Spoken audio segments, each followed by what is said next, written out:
"You've been abandoned," Yebu hissed angrily. "But I'm always here for them." "It's just the end of the season," Grisha, the rosy-cheeked local game warden, replied kindly.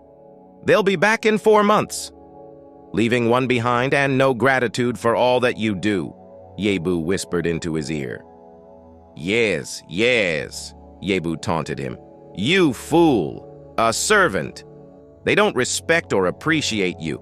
They laugh at your back. I see it all." "What do you mean, on the other hand?"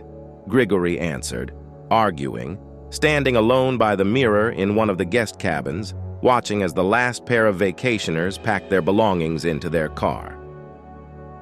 Title: The End of the Season. In Horror Zone, a review and reflection on Terpimo's Tales. The third season of Terpimo's Tales in Horror Zone has come to an end, leaving us with a mix of emotions as we reflect on this unique horror anthology. Throughout the past few months, we have been treated to a series of chilling tales that explored various aspects of fear, from the supernatural to the psychological. Let's take a closer look at some of the highlights of this season and share our thoughts on what made it stand out. First and foremost, the artwork accompanying each story was truly exceptional. The haunting images that graced the top of every post added an extra layer of terror and intrigue, making the reading experience even more immersive. It is clear that the artist put a great deal of thought into creating these evocative pieces, which perfectly captured the essence of each tale. Now let's discuss the stories themselves. While there were certainly some predictable elements throughout the season, the overall quality of the writing kept us engaged and invested in the characters and their plights. One particular story that stood out for me was Ujjas Amityville Motel of Ghosts. This tale effectively blended elements of suspense, mystery, and humor, resulting in a compelling narrative that left me wanting more. Another noteworthy aspect of Terpimo's Tales is the author's willingness to tackle complex themes and explore dark corners of human nature. For instance, in Night of Living Dead, the story delved into the idea of acceptance and understanding, even in the face of fear and uncertainty. These deeper explorations added depth to the anthology and showcased Terpimo's versatility as a writer. Furthermore, the community aspect of Horror Zone played a significant role in enhancing my enjoyment of Terpimo's Tales. Engaging with fellow readers through comments and discussions allowed for a richer dialogue about the stories and provided valuable insights and perspectives. I also appreciated the support and encouragement offered by other members of the community, which helped fuel my own creativity and passion for the genre. In conclusion, while there may have been moments during the third season of Terpimo's Tales where predictions could be made or certain plot points felt familiar, the overall quality of the writing, artwork, and thematic exploration more than compensated for any minor shortcomings. As we move forward, I am excited to see how Terpimo continues to push boundaries and challenge our fears, both within the realm of horror fiction and beyond. So, dear readers, what did you think of the third season of Terpimo's Tales in Horror Zone? Which stories resonated with you the most, and what aspects of the anthology stood out as particularly memorable? Share your thoughts below, and don't forget to check back regularly for new and terrifying tales from Terpimo and the rest of the Horror Zone team. Title: Satan's Wrath. Unleashed a Cataclysmic Tale, 654, and Satan cursed mankind, suffer and die. 655. Then he summoned the winds, northern, southern, western, eastern, with 4 riders, pestilence, war, famine, and death.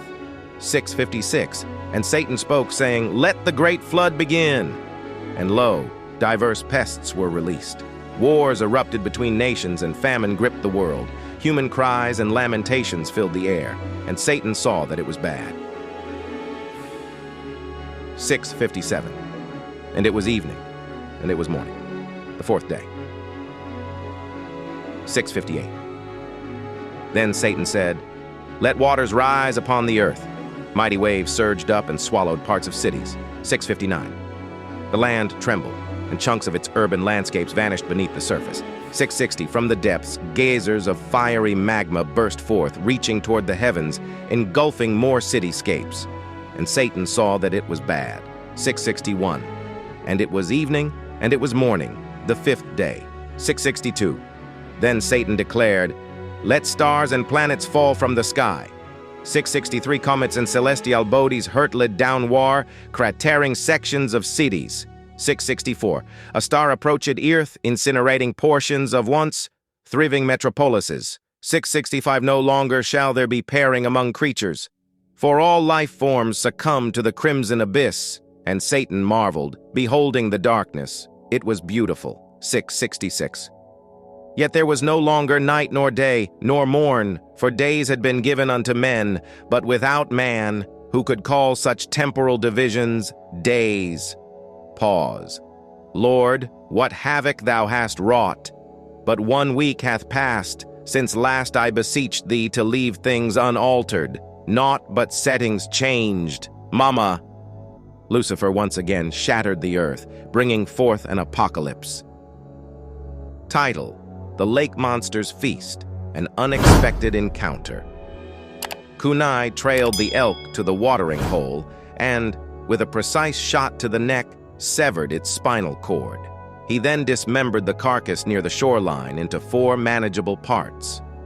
2 days until I reach Yaranga, Kunai mused aloud, hanging the haunches from trees along his pathway.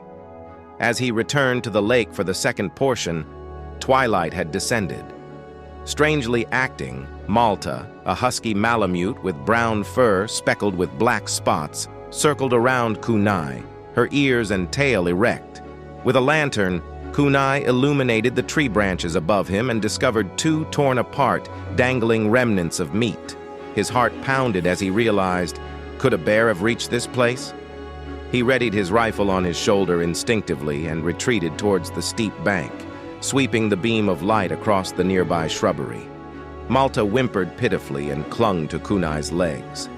Suddenly, something long and serpentine emerged from the lake behind Kunai, rising like a colossal telescopic antenna against the backdrop of the darkening sky and the black mirror of the water. With a swift movement, the creature snatched Malta away from Kunai before he could react. Her mournful cry echoed through the stillness, followed by a sharp snap and tearing sound. A sinister shadow flickered beside them, releasing a musty, damp odor. Instinctively, Kunai struck Malta's ear with the butt of his gun just as another form appeared, snatching the dog away. Its long neck stretched high into the air, adorned with a tiny head bearing piercing yellow eyes with vertical slits and a narrow, toothy jaw lined with razors. Suspended 6 meters above the ground, the reptile began consuming Malta, writhing and coiling like a snake as it ingested her remains. Unable to defend itself, the helpless creature continued lifting its catch effortlessly, using its powerful neck muscles, and seized it mid-air with a mighty lunge. Just as any domesticated dog would do, the reptile dropped the food onto its snout. Arching its upper jaw, the predator started swallowing Malta whole.